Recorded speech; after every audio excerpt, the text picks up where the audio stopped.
Hello, everyone, and welcome to this Mental Health Academy Fireside interview on working with cybertrauma.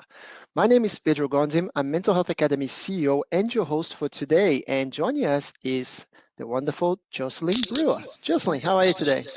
I am looking forward to the fire. Have you got the fire ready so that we can sit around it and chat? Or Yes, was I supposed to bring that? I don't know. I've got the fire extinguisher ready. Okay.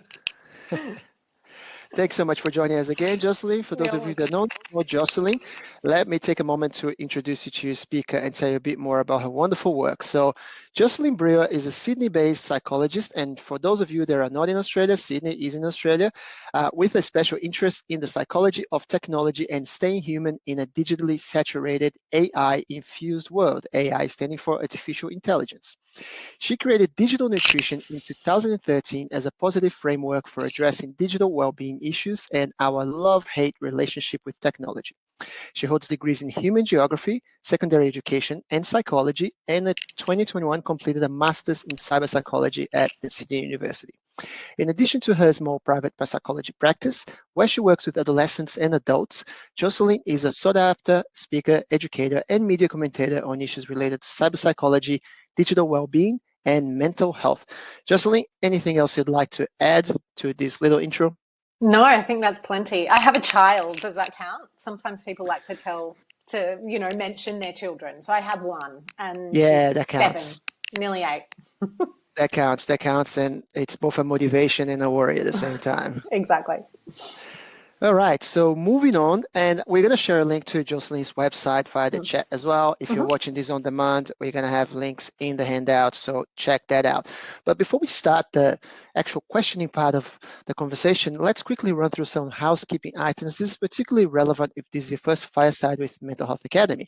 So, what we're going to do is we've prepared a bunch of questions for Jocelyn, various topics related to cybertrauma, and we will combine these questions with questions submitted by you, our live attendees. So if you are live with us right now, you can submit a question at any time during our conversation by using the Q&A tab. You can also interact with your peers and our team via the chat tab, so feel free to comment, to drop questions, and we're going to try to cover as many things as possible. Second thing is this session is being recorded, and a link to the recording along with the handout will be mailed to you approximately 1 hour after the conclusion of the live webinar. We're just going to clean up a little bit, prepare the handout for you, and email you that information. And finally, if you need any support, drop us a message in the chat or email us. We will be here to help you. Now, Jocelyn, I think that's enough of intro. Are you ready to get this party started? Yes, please, let's. Wonderful. So I thought we would start with a bit of background. So kind of a bit of as much as you want to share about your journey, professional journey, how you went from being a teacher to then moving into psychology and how you landed in cyber trauma and all of that. So give us a little background so people can get to know you a bit better. Sure. So I was teaching in Sydney at Sydney Boys High, and I knew from an early sort of part of my teaching career that I wanted to be a school counsellor. And so in about my 4th year of teaching, I applied to a school counsellor retraining program, and I was becoming, a school counsellor, which is actually a school psychologist. It's a dually qualified teacher and psychologist. And I had to write my honours thesis, and I was like, said to the principal, who is still there, Dr. Kim Jagger, I said, what should I do this project on? I can do anything I want. And he was the person, and I will always remember this. He said, you should go and work out what is happening when we hand out laptops to kids in Year 9 as a part of what we had, the digital education revolution.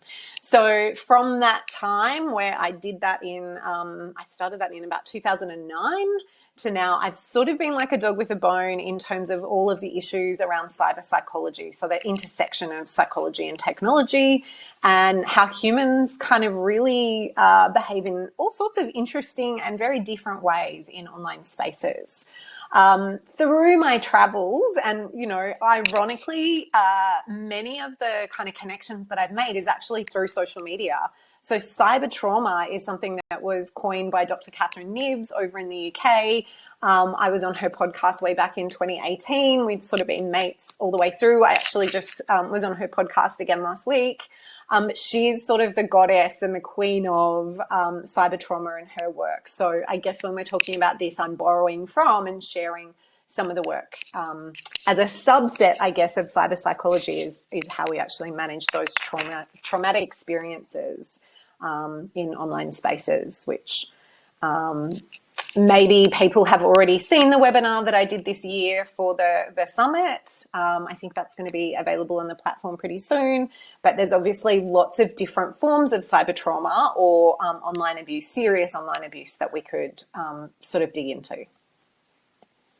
Thank you very much, Jocelyn. We're going to also share a link to Dr. Catherine Gibbs' website via the handout, so you can check that out later. Now, first question, going deeper into the topic, is how does cyber trauma differ from traditional forms of trauma, and what unique challenges does it present in therapy? Yeah, look, I think the main thing here, while there's a lot of overlap, so let's take cyberbullying as a quite common example.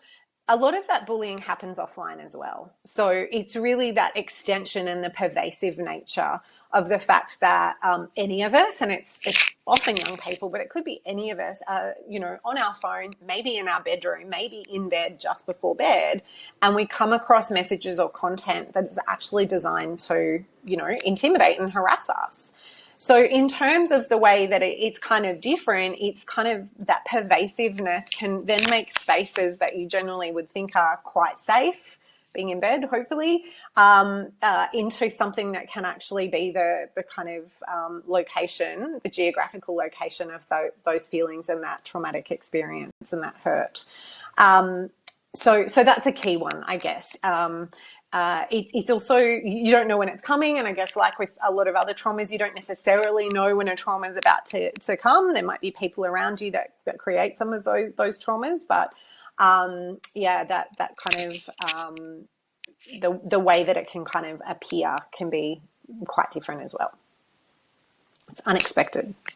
Yeah, are there any clear signs when looking at clients that may relate to cyber trauma versus regular trauma? So when you're looking at kids, for example, or even adults, what should therapists be looking for? Look, I think that it's really important to acknowledge that there's so many different forms of this. So it can be, I've worked with athletes, female athletes, who are often really badly trolled for their performance in their sport, for instance.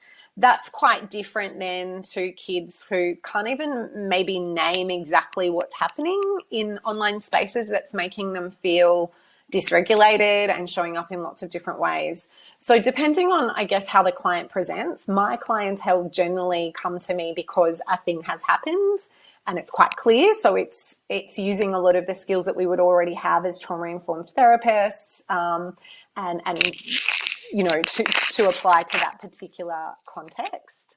I guess the tricky thing is it's not about the victim or survivor then having to just not go into those spaces. So we really need to move away from, just don't go into those spaces if you don't want that to happen. It's a much then bigger conversation, as with many other kind of forms of behavior, to say, how do we as a society change the perpetrator's behavior and change the way that we interact with each other in online spaces and provide that feedback of your favorite netball player or whatever that might be. So a lot of this stems from offline behavior and, general human nature and psychology that we've seen for millennia. Thank you so much, Jocelyn. A quick request. Do you think you could remove your necklace? Your microphone is rubbing on the necklace and making a noise. I think it's my earrings. It's actually not my necklace because it's further out, but try that. How's that going? Sorry, Melissa. No, that's okay. Yeah. I think it was just the microphone that was hitting the hard part of your necklace when you're talking. I'm going to hold that out here. Yeah, cool. The tech gremlins are not loving me today, are they? No, it's okay. That's the only thing. It's hardly an issue. All right, now let's move on to our first question from one of our attendees. And this one's from Bella. Parents always ask me what age their kids should be given a phone that / have access to social media. What is the best response to this, and how much supervision or restriction should parents have over their kids' social media? Yeah, I love this question. I love it so much. I have a course called Is My Child Ready for a Smartphone? Spoiler alert, probably not. So A smartphone is only smart if it has Wi-Fi connection. So you can give your kid a smartphone, but if it doesn't have Wi-Fi and social media, they probably don't want it, right? The next question about, I guess when they get access to social media, it's a huge question for us in Australia, especially today, because we're having legislation introduced to Parliament about banning social media for kids under 16. My kind of approach here is, first of all, developmental, to actually look at some of the things that we would want young people to be able to demonstrate to show that they kind of have a sense of, and again, I can mix my metaphors here, whether we want to think of a road safety analogy or a pool and water safety analogy. We don't just turn a particular age and then click those skills, switch on in our brain to be able to use such complex technology, and it's actually not using the technology, it's navigating human to human interaction in that technology. So what I would love for parents to do is observe the current 13 plus for social media. If we as a society actually kind of made an agreement that we would delay until 13, that would be epic. We wouldn't need to have these arguments on the internet about banning. I think then what happens between 13 and 16 is a lot of demonstration. So what I talk about is delay and then demonstrate. We need to show young people how to navigate these spaces. The next problem, though, is that they're digital orphans, not digital natives. They've grown up with this technology without necessarily the generation ahead of us. So when that happens, we think, oh, we don't know how to navigate technology. They're digital natives. They know what they're doing. They don't, because this is not fully developed.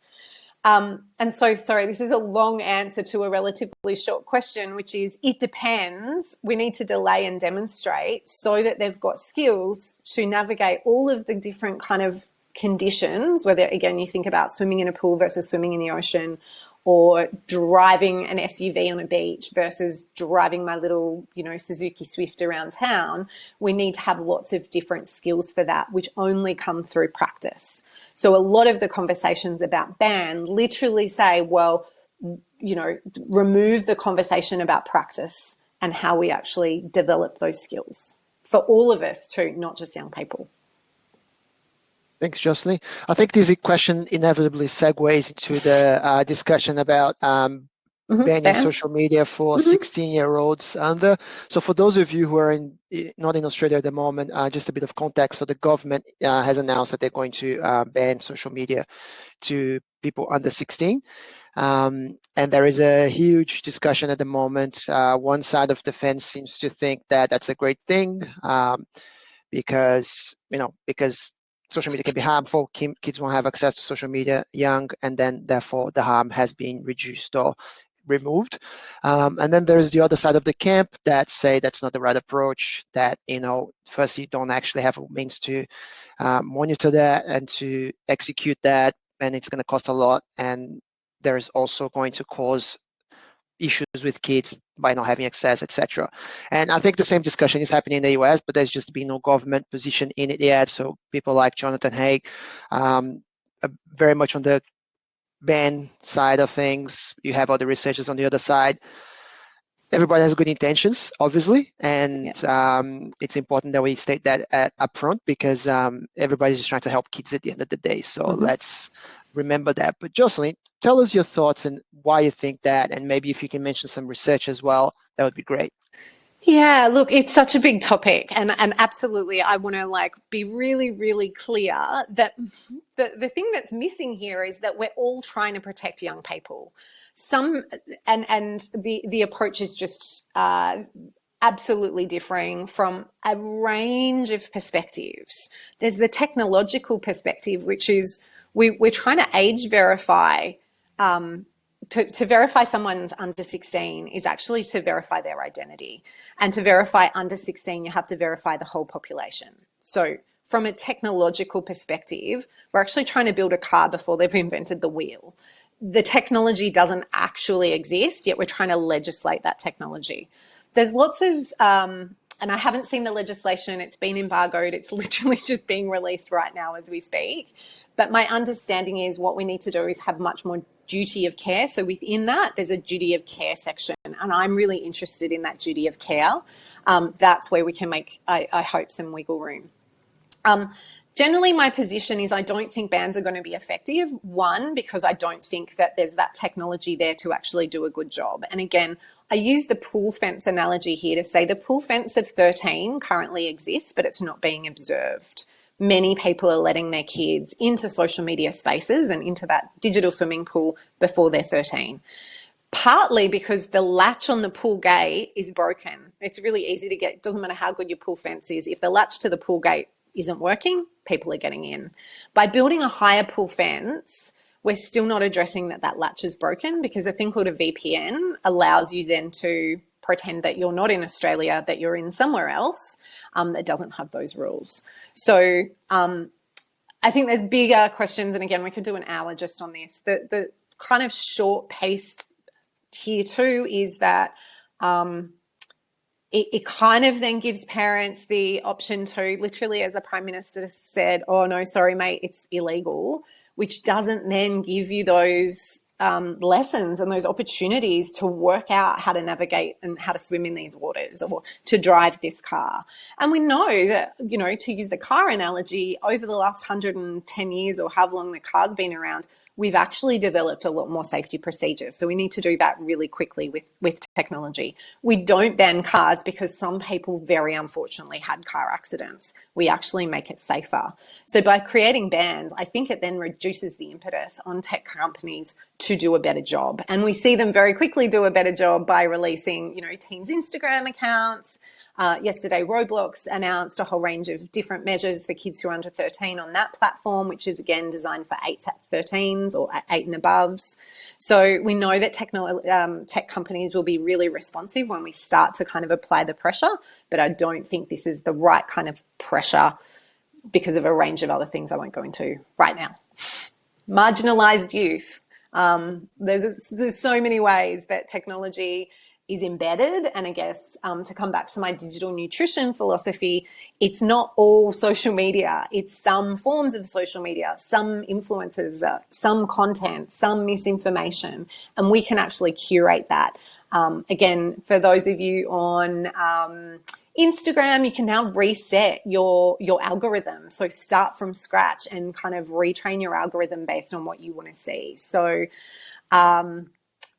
yeah, it's super complex, and I really want to move beyond the, you know, ban versus no ban and look at what are the solutions, because it's a massive distraction to other bigger issues that, yeah, again, I won't touch upon right now.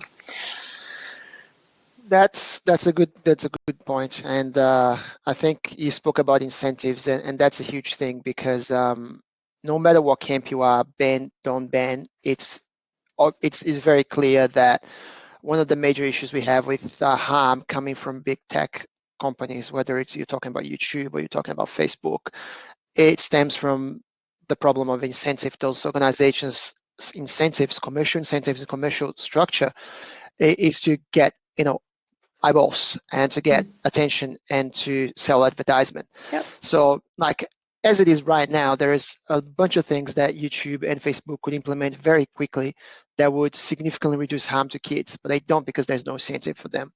And figuring out how to shift that incentive is, I think, something that would be a lot more powerful than anything else that you can think of.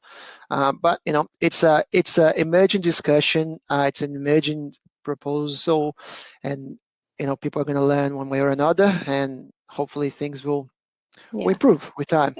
Yeah. When we make something like that illegal, though, we know that there's a range of young people who are always going to, you know, get in the pool fence. You can electrify it, you can do a range of things. And when they get into that space, they're then not supervised and they're at more risk of danger as well. So what it will do is there's like, you know, we know the big platforms, but then we don't talk about some of the smaller, really nasty unregulated platforms that then kids will jump into and be using in exactly the same way. So something as simple as Canva, which is that kind of design tool, because you can share designs, because you can comment on those designs, there are some concerns that some of those behaviours will be moving into things like Canva, where we're all just connecting. It's all about people learning how to connect with one another and wanting to connect, but doing it often in really maladaptive ways. So, again, some young people will need very different digital media and literacy skills, digital wellbeing skills to, say, the general group of kids. But again, we're not really teaching these things. Yeah, and it's also really important to think, if you're thinking long term, the impact of AI in society. The tendency digitally will be the growth of communities because, AI is going to cover a lot of things that humans currently do. So communities will become more and more valuable because that's not something AI can do. Humans Well, I connecting. mean, No, they can, but what I mean is humans connecting with humans can't be replicated by AI. It can be imitated, but not replicated. exactly.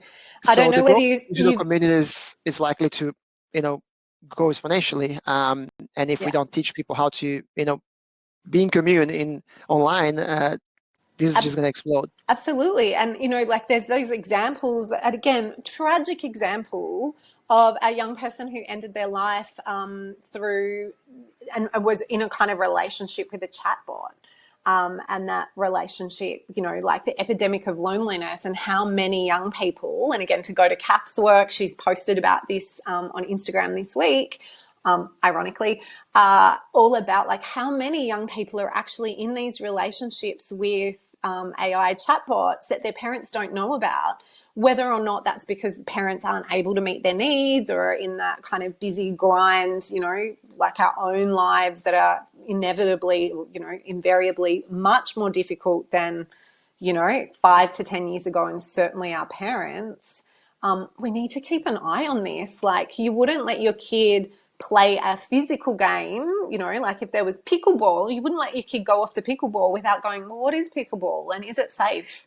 Yet we let kids into online spaces and kind of go, oh, I don't get it. Please go over there and do your tech thing. I don't, And so a lot of that attitude that we accidentally kind of throw at our kids can be then really diminishing of our relationships. And they go into those spaces thinking, oh, well, it should be okay, not being able to think about the dangers because they don't have developed brains to even imagine that somebody on the internet would want to hurt them.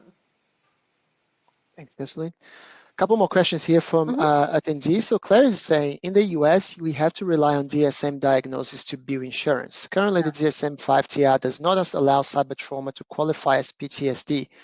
What diagnoses do you see or use with cybertrauma, if any? Just straight up the trauma ones. It doesn't, I guess the cyber part is just a lens to then think about the source of trauma. So it doesn't really matter. You're still going to meet diagnostic criteria for it regardless. It's just that it has been facilitated through technology. Similarly, I guess where things like domestic violence, coercive control that's facilitated via technology is also a part of that kind of realm. Again, that's not necessarily diagnostic, but when we think about it, it's just the lens through which the abuse is facilitated or the trauma is facilitated. When you are doing assessment with clients with trauma, are there any specific tools or variations of tools or resources or questions that you ask that relate to cybertrauma specifically? Not specifically. And again, I should check with Kath on that because she's probably developing some, to be honest. What I do is I get, and again, depends on the age and stage. So I've worked with people who have been scammed of millions of dollars and are having just, you can imagine the fallout from that, both the financial stress of that, but also the emotional feelings of shame and embarrassment that often come up. Again, all the way through to sports people who really feel just undermined. Their whole confidence is undermined by the idea that people are really, honing in on everything that they do wrong. So I guess there's really just the matrix of looking at, the age and stage and then the form of that abuse and how pervasive it is. And then ways that people can then manage that without necessarily, again, if you're an athlete and you have sponsorship deals, you have to show up on social media. You're actually contracted to show up on social media. So, you know, there's some nuances working with different kind of contexts that we need to kind of keep in mind. And for me, it's kind of, to some degree, quite intuitive in terms of using all the frameworks that we already have for those assessments, but then building in that digital lens. So knowing what, you know, happens in social media spaces, being familiar with those spaces yourself can be really, really useful as a clinician. You don't necessarily need to have played Roblox or understand all the minutiae of like gaming spaces if you're working with, you know, an 8-year-old kid who maybe has been groomed online or, you know, those kinds of things. But having a sense of how it works and the complexity within that can be really, really handy. So my homework to a lot of people is always like, go and play a video game or go and, you know, have a look at what kind of crap journalists are dealing with in spaces like Twitter or X, if for anyone who's actually still on there. I refuse to leave because I feel like, you know, if I'm not still tweeting, then the right wins. So, yeah. So probably, again, a very roundabout answer. You make a good point. You make a good point of experimenting with things. If you are working with this population and you have clients coming across this, definitely, you know, have a look and see what it is. It's fundamental to understanding. Yeah, I mean, I had my first client a little while ago who came in and told me that they had been using a large language model, otherwise known as ChatGPT, to find out whether some of the intrusive thoughts they were having was like normal. And so that conversation had gone on for like a couple of weeks before they made an appointment to see me. So, you know, there's a new one. I wonder how many people have had intermediate therapy with ChatGPT before coming to see a psychologist.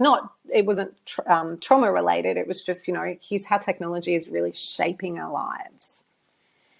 Absolutely.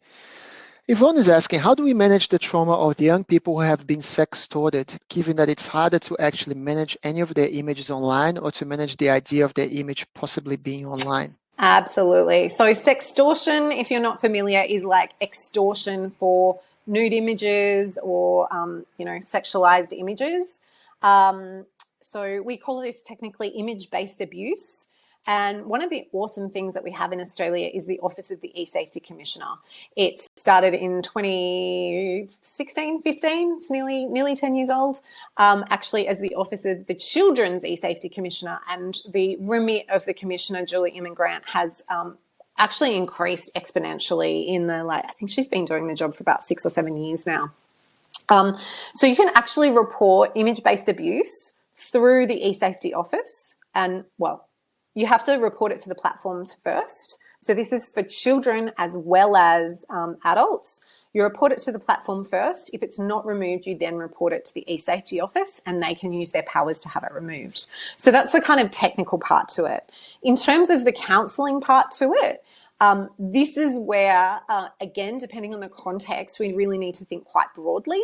If that was facilitated through school or the school is aware of it, we need a whole school approach, or at least the whole year level, and kind of to clean it up from the school end.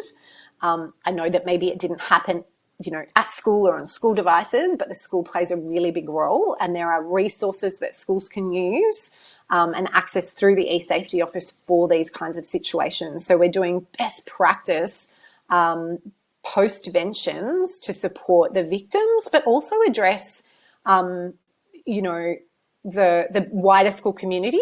So in some situations, what we've heard in schools in Australia, it can be peer-to-peer, so that peers are creating the sometimes fake images. So I'm jumping around a bit because sometimes deep fakes are related here. But the sextortion, say, from the, you know, Russian scammer, for instance, that's where, and again, you know, whether it's a kid being extorted for a couple of $100 or some people that I've worked with for the millions, they're all coming from that same really dark place, and they're quite clever with not being able to be traced. So again, it can be something that you report to the AFP and the Signals Directorate to try and clean up from that perspective.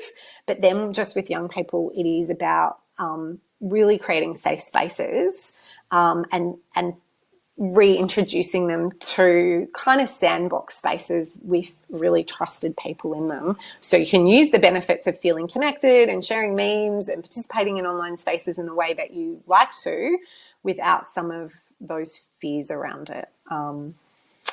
Again, like super complex because it depends at what point the young person then reveals that like extortion is happening or the image-based abuse has happened. So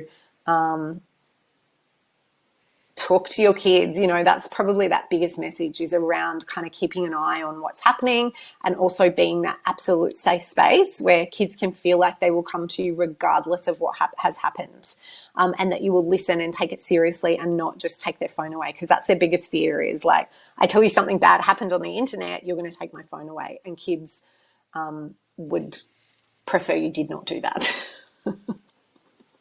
Put it lightly. Yeah. Yeah, okay. And by the way, the handout that we're providing is going to include links to relevant websites. So the commissioner website will be there. But also, while there is no equivalent agency in the US and Canada, we do have similar agencies that we've included links in the handout as well. So just keep an eye on that for after the session, approximately an hour. There are smaller not-for-profits in the US that do things like it. I'm not sure about the UK. I mean, a lot of our commissioners' time is spent going to other countries and showing them how we set ours up. And there's a lot of replication that's attempting to happen around the world based on our model. Thanks, Jocelyn. Ines is asking, parents and carers often don't have the skills or computer literacy to know what their kids are doing online or the skills to set up blocks and controls. Most couldn't even imagine what's out there. Where can they go for help with this? I guess first thing you need to say is that they're just going to have to learn, because that's just where the world is at the moment. But then, maybe it also therapists can actually provide some psychoeducation resources on the area. That's probably a few things out there that you can Google. You can probably ask ChatGPT some questions too. If you're not familiar with it yet, have a look at that. Jocelyn, what's your go-to? Yeah, look, the only thing I would say about asking ChatGPT anything is it's not the most up-to-date, right? So, and again, maybe my understanding of ChatGPT is not up-to-date, but it used to be that it didn't know anything earlier than 2021. I think it's now indexed the internet and information online up to last year. But if you're asking ChatGPT about what did Roblox do to improve parental controls yesterday, don't ask that to ChatGPT, ask that to Google. Because that news information will have been indexed to Google, which is where ChatGPT reads its information from. So to take Just that... put it to the test here, Jocelyn. And remember, ChatGPT now reads the internet live as well. It does. November 18, 2024, Roblox introduced significant enhancements to its parental controls to bolster child safety on the platform, and then it lists everything, and it lists the sources. So you use 3 article sources to put that content together. Is that a paid version? It is. Maybe that's the difference. That's the difference, I think you'll find. But again, don't quote me on it because I'm a psychologist, not a technologist. That's fine. I guess my trusted source is the Office of the E-Safety Commissioner and the platform itself. So if you have concerns about a particular platform, whether it's Roblox, Minecraft, any meta platform, some weird, obscure new social media sharing anonymously platform, Google the trust and safety within that. If it doesn't have information on that, it's probably a platform that's not investing in trust and safety, and you probably want to jump out of there. So knowing kind of what your kids are consuming online, I would say is kind of like knowing what they're buying from the tuck shop. You know what's in the tuck shop, and you probably give them, pocket money and say, yeah, but don't go and buy the junk. And in fact, most tuck shops these days don't have a lot of junk there anyway. So I guess I would just get parents. I know it feels overwhelming, but it's actually not. It's just us going, oh, more things to learn. And the expert in this is your young person. So shoulder to shoulder learning, saying, hey, let's learn this together. You know heaps about how to feel intuitively good at using technology. I know stuff about human behavior. I know this is more developed in me than it is in you. Let's work together. So this collaborative, cooperative kind of problem solving and setting up tech use agreements, setting up, answering questions together. What do you think is fair? And again, kids actually love rules. They will tell you how everything's unfair when we do things differently between siblings or inconsistently. So actually using them to get them to kind of draft what the best way and the best rules would be is really cool. But then show them how you're going about problem solving. Show them how I've got this question, I'm not sure what to do, let's solve this together. Because that side-by-side demonstration is really what we need in terms of then kids getting stuck and circling back and saying, hey, I'm stuck with this problem, this thing's happening, it's making me feel a bit icky, can you help me? And I always say, listen to your kids as if they're about to tell you the winning lotto numbers. We really need to hang on to every word when they do come to us with that information, even if it's like, Timmy's not being fair in Roblox or something. We really kind of need to step into how important and how big a deal that is in their world. Thank you very much, Jocelyn. Now, let's talk about porn. I thought I would say that during a webinar, but here we are. So Julie's asking, porn is something that young, curious children do without understanding the content or context. So how is this should be handled? How this should be handled? How is this going to be handled? And I guess we need to differentiate between porn and porn addiction. One might lead to the other, but might just not. So I guess, what are the experience you've had in this area, and what do you recommend? So this is a little bit beyond my scope of practice, and what I would normally do is refer out. And look, again, a lot of it's purely education. It's not really treatment. So for kids who have been accidentally exposed to harmful content, whether that's sexual in nature, there's sort of classifications as well. So, seeing some boobs, seeing some, bits and pieces, genitalia is kind of classed and thought of slightly differently to then watching extended videos and the style of some of those videos, etc. And I won't go deep into that. But I generally refer out to Marie Crabb's It's Time We Talked, and there's a range of, again, depending on the ages of kids, there's a range of really great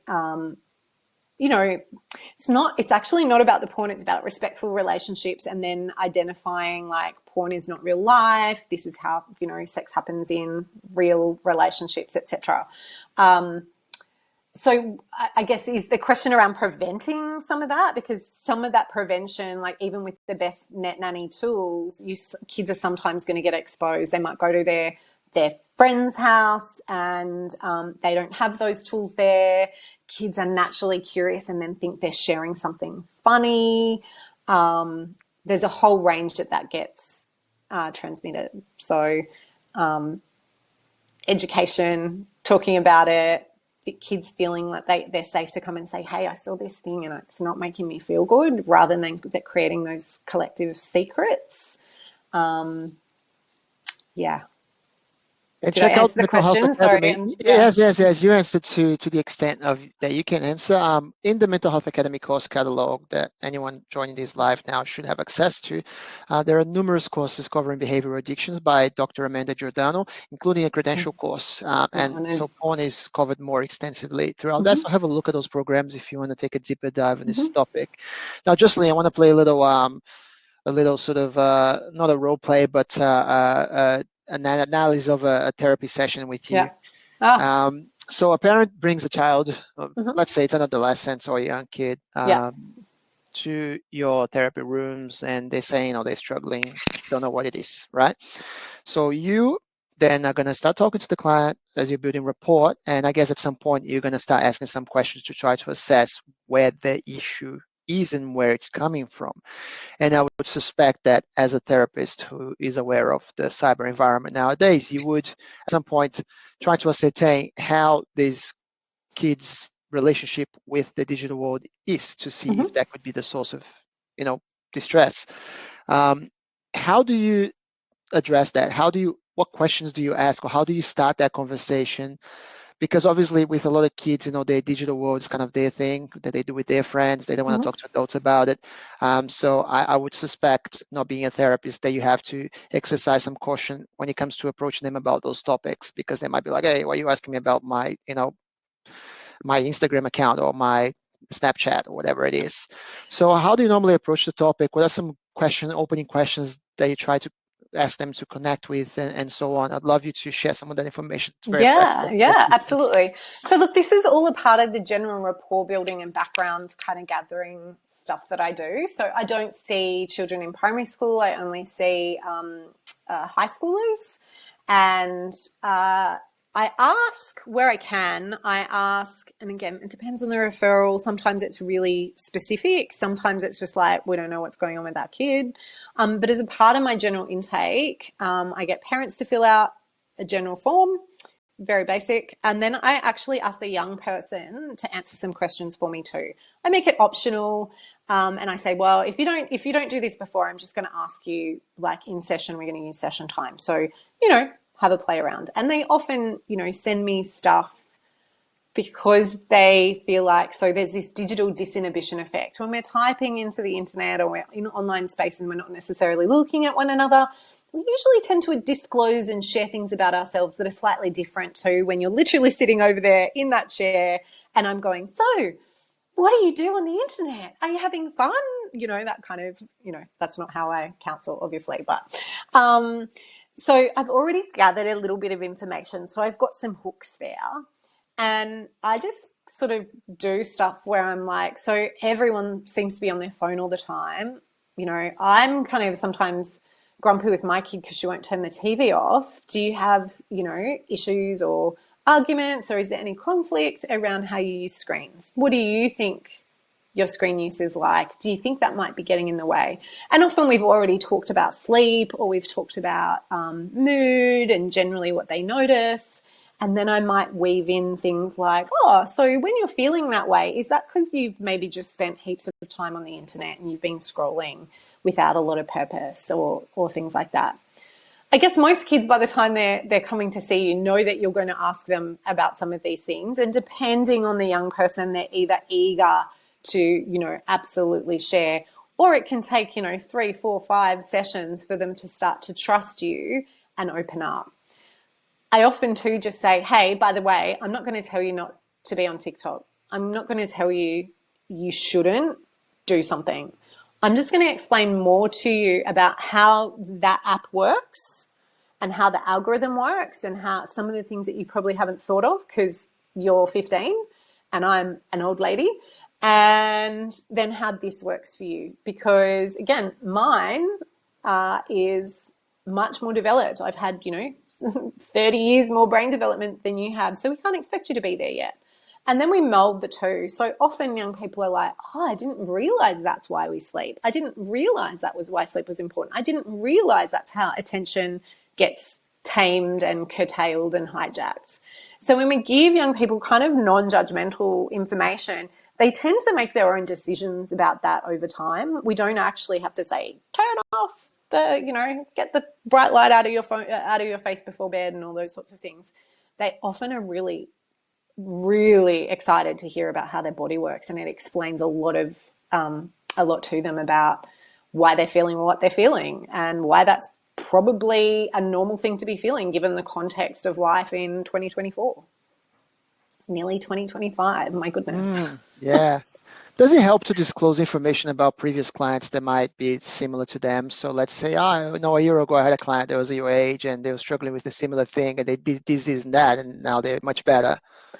Yeah, look, I'm probably a little bit, I self-disclose in the context of therapy because I think it appropriately helps kids understand where I'm coming at things from. Like I sort of jokingly say, oh yeah, because I haven't been a teenager since the 90s. So I think it's maybe changed a bit, but actually not that much. So I kind of guess I use my style, is not everyone's style around that. But I do kind of say, de-identified stuff, obviously, around the kinds of issues that arise, that we see in the media, that we see and hear about and sometimes don't hear about. to try and make it feel less shameful for, again, lots of young women who have been subject to deep fakes and that kind of thing.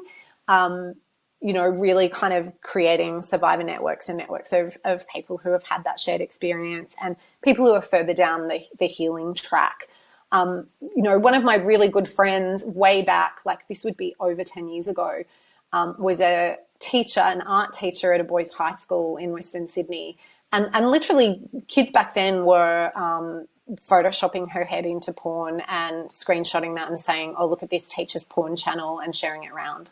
So this is actually not really that new and has happened, unfortunately, because there's that, I see that as a desire to connect. It's just so misguided that they didn't know actually, they don't have the tools or the strategies and the role models to actually appropriately connect with people. So, yeah. Do you ever find that when you worked with a kid that they then pass the sort of strategies or to their friends? Is such an effect that you've observed or seen research around? Yeah. So I had a client, again, a while ago when I was still working in the education department, who had a YouTube channel, and her YouTube channel had thousands of followers, and she would answer lots of questions for her followers about relationships and about how to, do all sorts of things, online and, how to manage situations with friends and all that sort of stuff. And she would come to me and say, oh, I've got this question, miss. I don't know what to say. Like, what should I say? Can you help me? So I was kind of like we had a magazine called Dolly in Australia. You might remember Dolly Doctor if you were a teen in the 80s and 90s, where it was this actually a GP called Dr. Melissa Kang often answering questions like that. So I was this girl's sort of Dolly Doctor for her own help channel. So absolutely, it's transmitting this information, even though it's on a relatively small scale. Kids listen and then they often go and share it back. So creating that space where we're really all ears and non-judgmentally kind of solving those problems without saying, well, just don't be in that space where all of your friends are and there's just one douchebag, is really a relief for a lot of the people that I work with. That's a good segue to the next question by Bella. Can you speak to the psychology of young people in particular who troll or bully others online? How can we address this as clinicians? Yeah, look, it's a good one. And especially when they're younger, I think it's often modeled behavior because they're seeing people do it. I mean, we see our politicians do it in question time. Question time is, to me, one of the most outrageous examples of how we allow really behavior that happen. If behavior in question time happened in a classroom, that kid would be in so much trouble. Yet we, people who literally are going to make our laws today behave in this way. So are we surprised, I guess, is sometimes what I ask. I think the thing with people who troll at that really epic level too, they don't put their hands up for research because it's usually the dark triad of personality traits. There's some psychopathy, some narcissism and Machiavellism that shows up. Now, is that showing up in a 15, 16, 17-year-old? Possibly not, but a lot of it's modeled through sources that they're consuming in the way that people push back on the internet. A lot of memes and meme culture is actually trolling culture that's then screenshot and reshared. So there's a lot of social learning through the content that we consume. I hope that makes sense and answers the question. Why do they do it? It's sort of like, why does anyone bully? Why does anyone need to feel power? Why does anyone gaslight, mansplain? I've been dealing with that on LinkedIn last night and again this morning. Like, there's a really, if we wanted to study it, these people out themselves just because of the way that they have an entitled sense of your time and your replies on the internet. So, if I'm experiencing that at 46, what is a 16-year-old kind of dealing with? Very different levels of what we're, the content that we're talking about, but similar, I guess, strategies to manage it in some ways. For parents that are seeing that their own child being, trolled or bullied, are there any useful ways that parents can talk to children, say things to them, because obviously you don't want to dismiss what they're feeling or dismiss the importance of it, but at the same time you also want to kind of build in the sense of, what other people say is not you, it's their problem Yeah. or yours. So Yeah. it's a fine balance between those two things. So I do a few different exercises. One is to kind of zoom out and think about, the bigger perspective of all the things that are happening in your life, that this kind of interaction and this person or group of people are a smaller part of it, and to really then look to allies and to look to safer people while, you get some space from this. It's also future forecast and to think, well, in a month or a year, how am I going to look back on this? And how do I want to reflect on it? And is it going to matter? So it matters now and it's really big and consuming now. But when we zoom out and move forward, is it still going to matter in that same way? To actually deal with some of this, because you've probably heard that kind of adage, do not feed the trolls, and don't kind of flame people and don't try and argue with people. It's a little bit like using the grey rock strategy in narcissism, dealing with somebody who might have narcissistic traits. It's actually like nothing you can say, even if you agree with them, even if you flip sides, even if you try and argue back really politely, or you try and explain your point of view. Nothing's going to do it for some of these kinds of people when they're really trolling, like they're really just going you for. And again, we could even unpack different styles of trolling. There's nothing that you can do. So scripting things, but not sending it, and imagining that you're just putting that kind of intention and energy out there, but not actually engaging, can be really useful as well. And I do that activity with a lot of people, myself included. I wrote a letter that I didn't send the other day. And by the time, I gave myself 48 hours, by the time it came to thinking about whether or not I actually wanted to post it, I couldn't be bothered. I had moved on. So using some of those strategies again that we might use in lots of other contexts, and, people on this call probably have, mountains and mountains of exercises similarly that you can apply in that context, just to diffuse the person from the immediacy. And then really considering later on whether there's defamation stuff that needs to, again, with kids it might not be, but for adults sometimes there's actually defamation. There's allegations and things like that that are being used that you might need to call a lawyer around. And again, my personal example is, I have a lawyer who, when I have situations like this, I flick things, he writes a quick letter, those things go away. It's just not worth our time sometimes to publicly engage, because it's never going to touch the sides with some of these types of people and their axes to grind.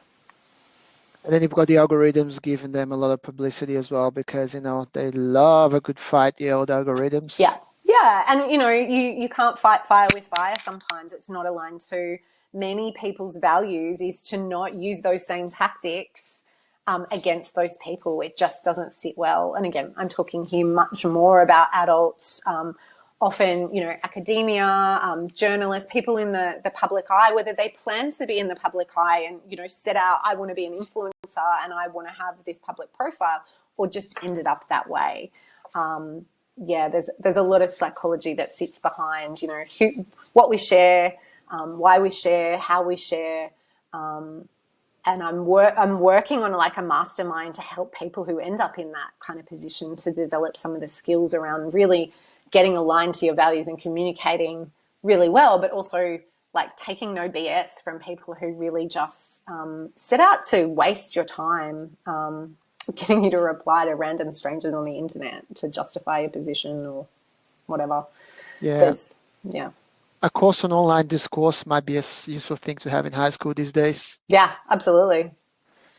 All right, the nex question is, what are some effective strategies for helping clients rebuild their sense of safety and trust after experiencing online abuse? Yeah.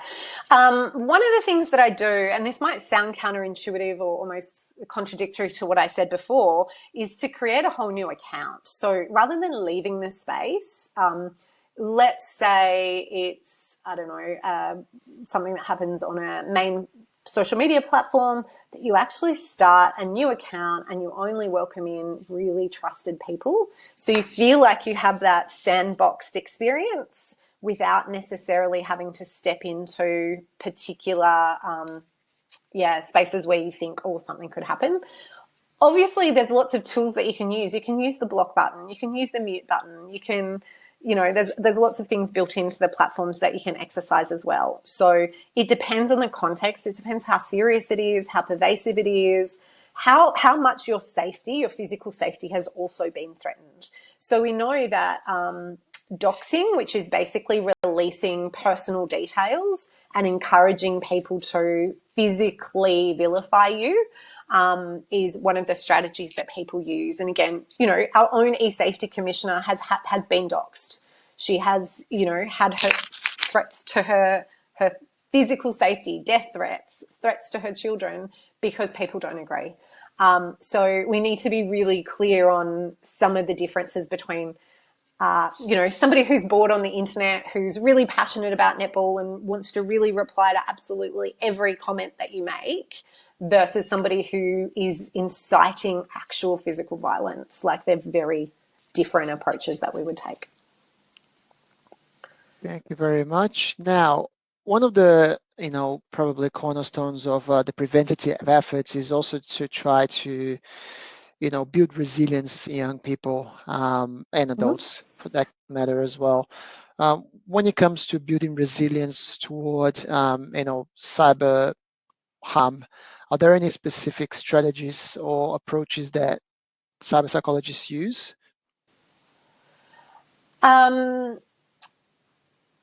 So, look, I think... Sorry, I just got distracted by looking at something in the chat, which I shouldn't have done. I always say, don't look at the chat. Can you say, resilience building? Sorry, I had that moment where I was like, I'm just trying to do wondering, two because things obviously at once. resilience building would be an important thing for kids to be able to manage, bad situations they happen, emotional resilience. Sure. And I was wondering if there is any specific resilience building strategies there are specific to cyber harm or cyber psychology. Yeah, I think it's participating, right, in those spaces. So having an opportunity to, I guess, I talk about rehearsal, role modeling, and repetition. Like, we actually need to be in those situations to build that resilience. Sheltering us from a bad experience doesn't necessarily build that experience. And I'm not suggesting we all go and have terrible experiences. But it's, how do we sandbox, again, coming back to that kind of, how do we practice using these skills across a range of different situations that are developmentally appropriate. We don't teach everyone in year 8, some of the things that I've talked about previously. So ages and stages and rehearsal. I wonder if you could build an AI sandbox where you have all the major platforms, let's say, that the kids use these days. I don't know if they use Instagram that much anymore, but you've got Snapchat, etc. And actually, before you allow your kids to use those platforms, you use the sandbox, and the sandbox has an AI backend that actually communicates with you, and then it's actually putting you into those situations where you're trying to, and the kid knows that it's a simulation, but they're trying to learn how to respond to certain things. So the AI says, "Oh, send me a picture of you," and the kid's like, "Oh, what?" Yeah. And then, but the parents are supervising everything. So the kid and the parent are talking about it and talking about those situations. Yeah. That's probably something that could be useful down the track, and you could definitely program AI to just simulate that for you. Yeah, and it kind of exists. So Google has a thing called Interlands, which is a gamified way of them being presented with different situations, and you have to then answer questions based on that like little scenario in order to navigate in different ways. So, yeah. Link here, the URL is actually beinternetawesome.withgoogle.com. But look for it anyway. If you just put "Be Internet Awesome" on Google, that should be the first result. If Google is doing a good job with their algorithm. All right, we reached the end of the session now, Jocelyn, and just wondering if you have any additional comments or things that we didn't cover in this session that you'd like to share before we wrap up? Oh no, my brain's on fire thinking about it all and trying not to look at the chat. I should always hide the chat because you half read what's going on and you think, oh, should I address that, or what does that mean? So no. I mean, like, as I say, I could talk for a long time, and I feel sometimes quite uncomfortable talking about these things because there's so much experience in the 92 people who are still on the call that sometimes I'm like, I want to hear from other people. But yes, thank you for coming, and thank you for listening. And please get in touch if you've got perspectives, or you don't agree with me, or you have, other ways of managing things, because I'm not necessarily here as the, absolute know-it-all. I'm learning as I go as well, but just wanting to really share the this new kind of emerging way of considering how trauma shows up.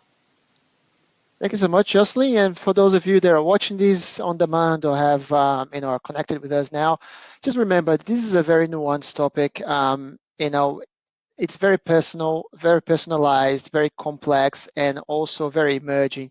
So it's very important not to jump into conclusions too early, to really understand the complexity of the issue and understand that it's constantly changing, and we haven't had to deal with this as a civilization yet. So people don't know what they're doing at the end of the day. So be kind in the way you disagree with people, and be kind in the way you support your clients as well, and in your assumptions, and try to inform yourself as much as possible.